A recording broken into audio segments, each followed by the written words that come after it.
আচ্ছা, আগের ভিডিওতে আমরা যে জিনিসটা দেখলাম যে ভাই ৩৩ বা ৩৩ এর উপরে যারা ছিল তাদেরকে আমরা পাস দিছি। আর ৩৩ এর যারা নিচে ভাই তাদেরকে আর পাস করানোর কোনো উপায় নাই। এই আফজাল হোসেন এইটা ফেল। ঠিক আছে?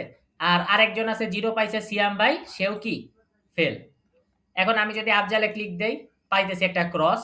তানভীরে যদি আমি একটা ক্লিক দেই, তানভীরের বেলায় আবার পাইতেছি টিক। ঠিক আছে? আবার এইখানে এসে তানভীরের বেলায় ক্লিক দেই, এখানে যেও আমি দেখতেছি টিক। ওকে? তার মানে সব জায়গায় সে কি করে গেছে? পাস করে গেছে। তার টিক চিহ্নও আসছে। ঠিক আছে? একটা স্টুডেন্টেও আসছে, সিঙ্গেল স্টুডেন্টেও আসছে, একটা স্টুডেন্টেও আসছে।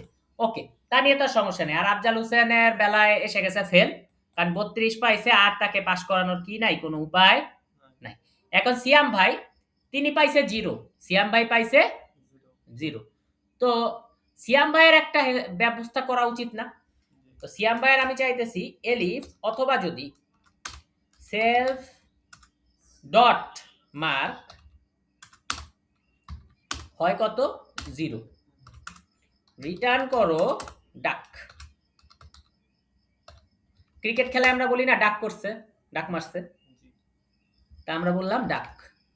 এখানে এসে আমি রিফ্রেশ করতেছি, এই যে সিয়াম ভাইয়ের বেলায় আসছে ডাক। ঠিক আছে ভাই?